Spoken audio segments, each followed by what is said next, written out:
भारत ने उतारी दूसरी युद्धपोत, समंदर में आईएनएस एंड्रोथ को उतारा। उथले पानी का एंटी सबमरीन वॉरशिप विशाखापट्टनम के नेवल डॉकयार्ड में तैनात हुआ।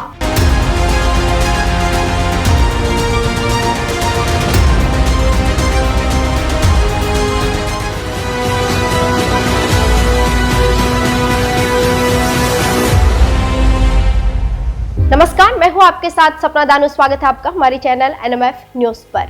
हिंद महासागर वैश्विक भू राजनीतिक और भू आर्थिक व्यवस्था का शानदार मंच है और इस पर कड़ी नजर जमीन चोर चीन की है, क्योंकि आप जानते हैं कि जमीन की भूख काफी खतरनाक है और वो दुनिया में कब्जा चाहता है। इसीलिए पड़ोसी भारत अपनी जमीन की सुरक्षा और अपनी पानी में ताकत को कैसे बढ़ाए, उसको लेकर काफी चिंतित रहता है।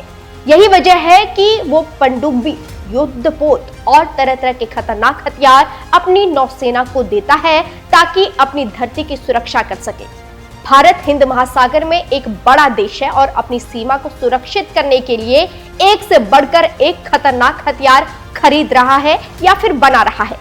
समंदर के भीतर छुपे खतरों के सामने अब एक नई दीवार बन रही है। भारतीय नौसेना को 6 अक्टूबर 2025 को मिला आईएनएस एंड्रोथ। यह युद्धपोत की खासियतों के बारे में बात करें तो यह देश का दूसरा उथले पानी का एंटी सबमरीन वॉरशिप है, जो आज विशाखापट्टनम के नेवल डॉकयार्ड में तैनात हुआ है। यह युद्धपोत सिर्फ एक जहाज नहीं, बल्कि यह भारत की समुद्री सुरक्षा, स्वदेशी तकनीक और खुफिया सेंसिंग की क्षमता का नया संदेश है। एंड्रोथ नाम केवल एक नाम नहीं, बल्कि लक्षद्वीप के एंड्रोथ द्वीप की मान्यता है। देश के तटीय इलाकों और द्वीप समूहों की सुरक्षा के प्रति संकल्प का प्रतीक है, जो 2 दशक से अधिक समय पहले बनी उस पुरानी पीढ़ी की पनडुब्बी रोधी नौकाओं ने हमारी तटरेखा की रक्षा की है।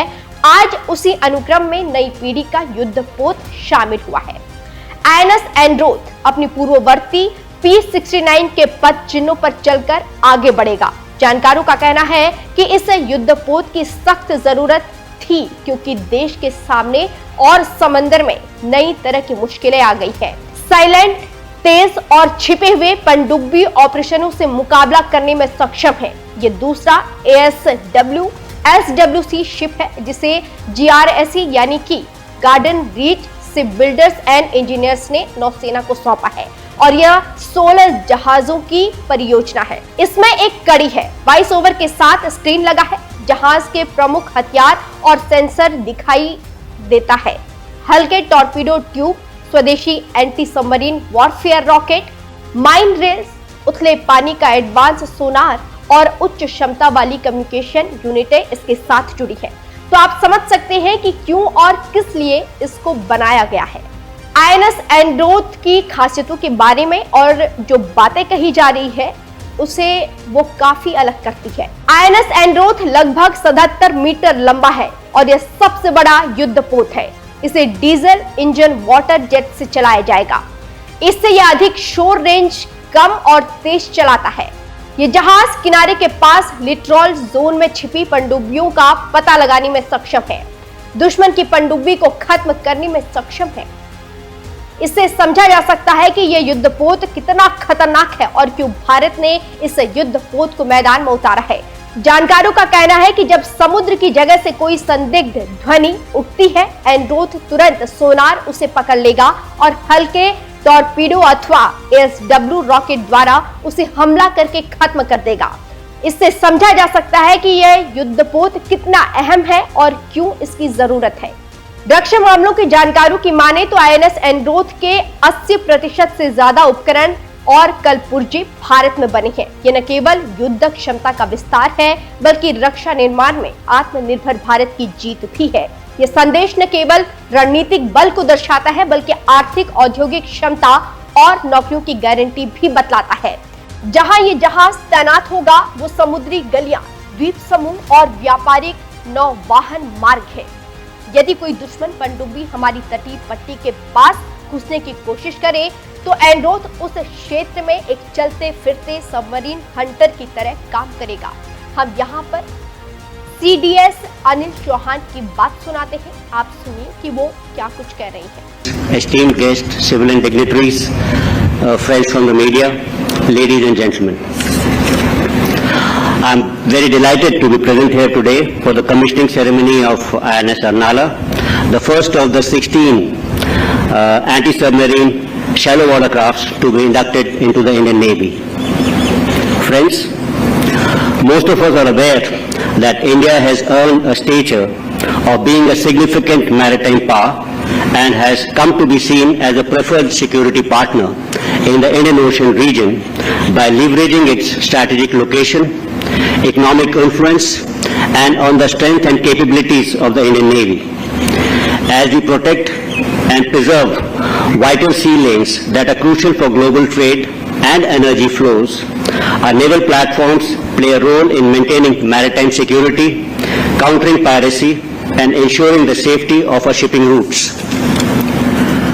Considering the current flux in the geopolitical environment and the ever-challenging security situations, our Navy needs to remain strong, credible, and equipped with the latest state-of-the-art ships. During Operation Sindoor, it was a matter of pride that about 40 naval ships, including the carrier battle group, were deployed in the designated area of operations. The firepower available at sea, in terms of both ship and air-launched missiles, imposed a significant impact on enemy's operation planning and tactical actions. Consequently, the Indian Navy established a kind of de facto blockade, thus confining the Pakistan Navy and their activities to the harbour or near to the coastline only. Indian Navy influenced the overall battle environment emphatically. Indian Navy's transition from being a buyer's navy to a builder's navy has been the backbone of its blue water aspirations. India's construction of more than 98 ships, including the aircraft carrier INS Vikrant, nuclear-powered ballistic submarines, destroyers, frigates, corvettes, tankers, survey vessels, landing crafts, and other auxiliary vessels is a testimony to the growing prowess of the Indian shipbuilding industry. With 60 ships at different stages of being under construction and more than 180 ships at the pre-contract stage, it's a testimony of our government's commitment towards raising and maintaining a strong blue water maritime force. The Ministry of Defence has constantly endeavoured to promote Indianization within the armed forces.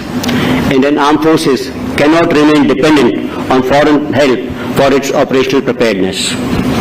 It's noteworthy that the recently commissioned warships, numerous indigenous equipment have been installed, accounting for almost 75% Indianization content by cost, and as the CNC said, about 80% overall. I am very happy to note that. This highlights the impact of collaborative efforts between the Indian Navy and the Indian shipbuilding industry. Today, with the commissioning of INS Arnala, yet another asset has been added to our naval fleet with weapons and sensor-intensive suites. Indian naval ship Arnala, named after the historic fort which is located of Vasai in Maharashtra, is a reflection of India's legacy of mariners who have guarded our coast since ancient times. Construction of this ship through a joint public-private venture between Defence Shipyard GRSE and private sector Larsen & Toubro is a perfect example of public-private partnership, of which the Chairman and Managing Director did make a mention in his opening address. I have been informed that INS Arnala has been designed to undertake the highly challenging missions of underwater surveillance, anti-submarine warfare operations, and low-intensity maritime operations. I am sanguine that the ship with superior anti-submarine warfare capabilities as well as mine-laying capabilities will play a crucial role in safeguarding India's vast coastline. I am also confident that the carefully selected weapons and sensors will make the ship a highly potent platform and a force enabler for successful and effective fleet operations. I would like to congratulate the Chairman and Managing Director of DRSC, and Messrs. Larsen and Toubro Shipyard, as also the talented and committed workforce for delivering such a capable and combat-worthy asset to the nation. At the same, I would also appreciate the mammoth effort of the Indian Navy for having the intent and ability to transform this vision into a reality through the Indianness route. I would like to highlight to the commanding officer and the commissioning crew of INS Arnala that the onerous responsibility of this war asset rests entirely on your shoulders from now on. Remember, this machine is as good as the men behind it. Being the first of the class, your performance will set a benchmark for rest of the series that would follow. Lastly, I would like to thank the Flag Officer Commanding-in-Chief, Eastern Naval Command, for hosting me today on this momentous occasion, and this new avatar of old legendary Arnala proudly does the naval ensign towards the glorious service ahead. I wish this fine ship and all the sailors that sail with her fair winds, following seas, and many fathoms below the keel, and success in all their future endeavors. Thank you, and Jai Hind. Vice Admiral Rajaram Swaminathan, Chairman and Managing Director of Garden Reach Shipbuilder, and men of the Indian Navy, Armed Forces, esteemed guests, civilian dignitaries, friends from the media, ladies and gentlemen. I am very delighted to be present here today for the commissioning ceremony of INS Arnala, the first of the 16 anti-submarine shallow water crafts to be inducted into the Indian Navy.